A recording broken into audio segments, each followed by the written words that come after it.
La communauté de communes Aunis Sud est le résultat d'une fusion-extension. Elle compte aujourd'hui 27 communes qui représentent en tout plus de 30 000 habitants autour de deux pôles majeurs qui sont Surgères et Aigrefeuille-d'Aunis.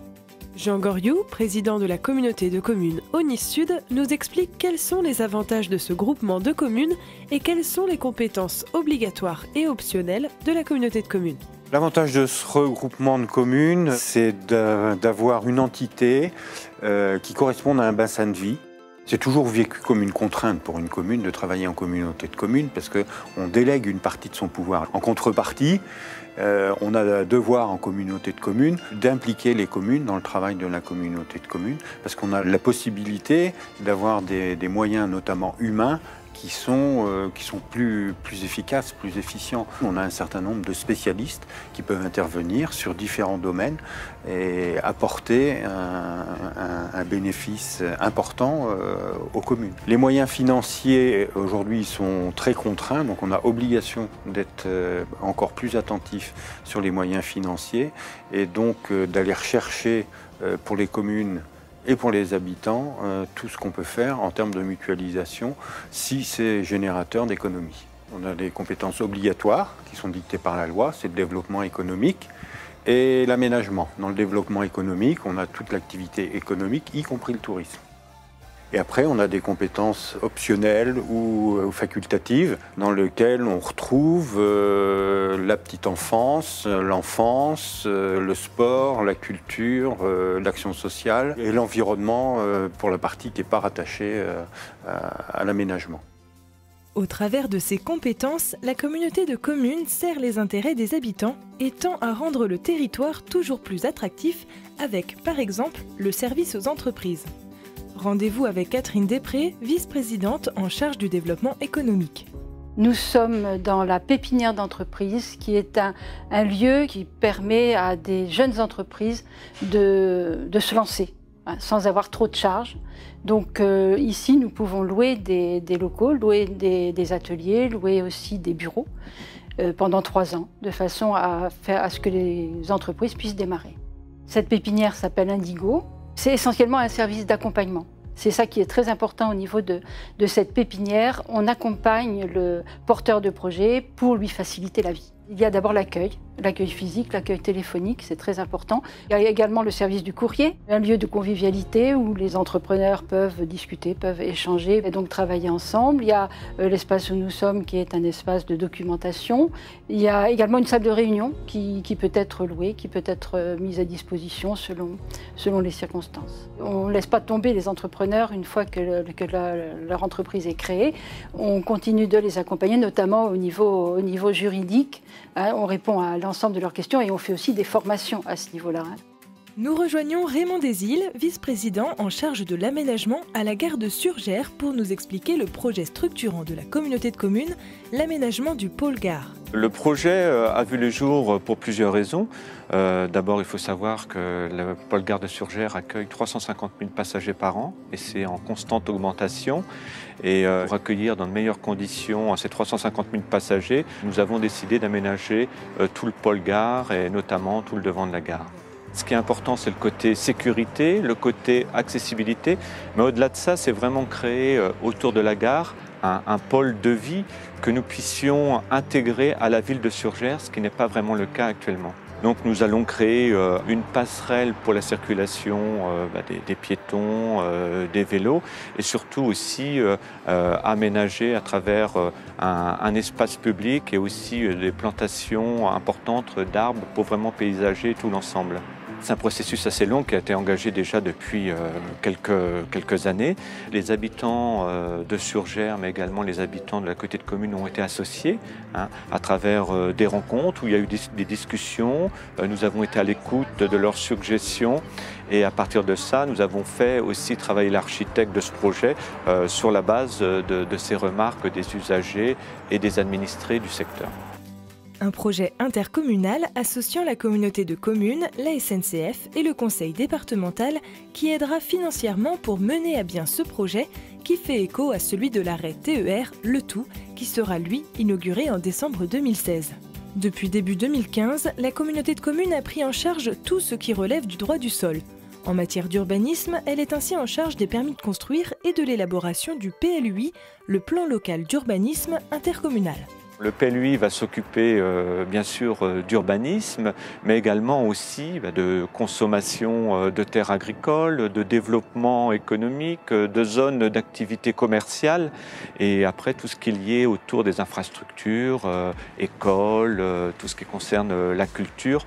Donc nous sommes sur un périmètre vraiment beaucoup plus large. Il y a eu une conférence intercommunale des maires qui s'est réunie pour définir la feuille de route et les objectifs de ce plan local d'urbanisme intercommunal.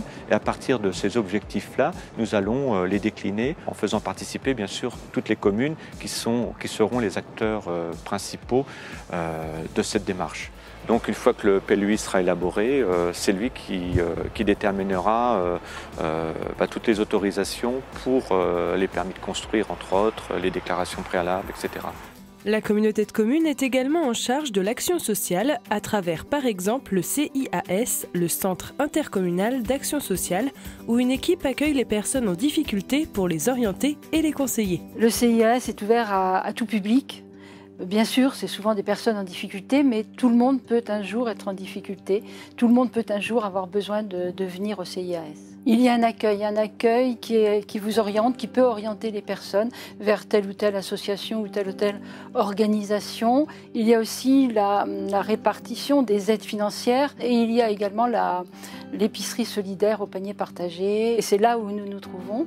C'est une petite épicerie, c'est un petit magasin où les personnes peuvent choisir ce qu'ils veulent. Ils peuvent acheter comme dans une grande surface, mais par contre à un prix très modique. Et à côté de cette épicerie solidaire, il y a des ateliers de transformation des produits frais par exemple. Nous disposons au CIAS d'un logement temporaire qui est destiné à des personnes en difficulté ponctuelle, mais qui sont dans une difficulté transitoire. Le CIAS participe au financement d'un intervenant social en gendarmerie avec l'association Altea Cabestan, qui reçoit des personnes qui ont des problèmes, souvent de violence conjugale par exemple, ou des problèmes d'addiction, et qui vont pouvoir les orienter aussi vers un service adapté. Il y a une très grande équipe de bénévoles. Ça ne pourrait pas marcher s'il n'y avait pas ces bénévoles. On trouve au sein du CIAS une convivialité qui est vraiment un soutien pour les usagers. Dans les domaines de l'enfance et de la jeunesse, la communauté de communes couvre un large panel d'activités. Rendez-vous à la Maison de l'Enfance de Saint-Georges-du-Bois pour en savoir plus. La communauté de communes au Nice Sud avait mis en place depuis plus de 15 ans des PEL, projets éducatifs locaux. C'est une démarche mutualisée entre différents partenaires. Bien sûr, il est conduit par la communauté de communes, mais elle y associe aussi bien sûr des partenaires institutionnels, puis aussi tous les partenaires locaux, communes, associations.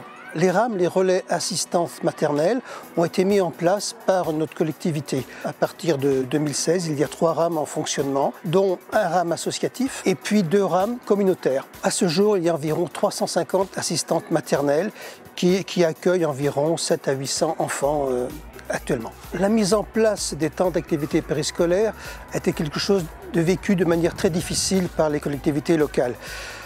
Mais après un an et demi de concertation, d'études, on a réussi maintenant à ce que l'ensemble des communes, des écoles, puissent bénéficier des TAP. La communauté de communes propose pour les adolescents différentes actions. Notamment, elle soutient surtout 3 associations qui réparties sur le territoire, qui œuvrent pour ces jeunes. Et puis aussi, elle met en place directement un BIJ, Bureau d'information jeunesse, et aussi un fonds local pour les aider dans leurs projets. Le fonds local s'adresse pour des jeunes de 13 à 18 ans qui eux-mêmes formulent un projet qui sera étudié après par une commission, et commission devant laquelle ils devront présenter ce projet, ce qui n'est pas forcément évident pour des jeunes. Le BIJ est situé dans la Maison de l'Emploi, un lieu d'accueil et d'information. La Maison de l'Emploi accueille différents publics. Elle accueille bien sûr les demandeurs d'emploi, mais elle accueille aussi les jeunes dans le cadre du BIJ notamment. Et puis aussi un autre partenaire qui est très important, c'est la mission locale. La communauté de communes fonctionne avec un certain nombre de partenaires en interne et en externe. En interne, il y a la mission locale, il y a la Maison de l'Emploi par exemple, et puis après en externe bien sûr il y a aussi toutes les structures d'insertion sur notre territoire et elles sont nombreuses et très efficaces. La communauté de communes a mis en place, grâce à la Maison de l'Emploi, de nombreuses actions pour nos demandeurs d'emploi.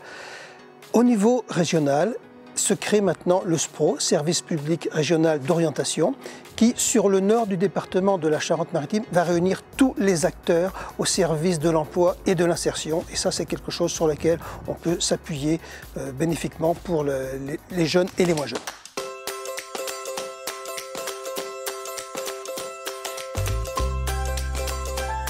Vous l'aurez compris, par ses nombreux champs d'action, la communauté de communes Aunis Sud souhaite mettre son territoire, ses habitants et ses entreprises en valeur. Un territoire qui compte de nombreux atouts et pour lequel elle met tout en œuvre pour que sur les années à venir, ces communes se développent et soient de plus en plus attractives afin de garantir à chacun une meilleure qualité de vie.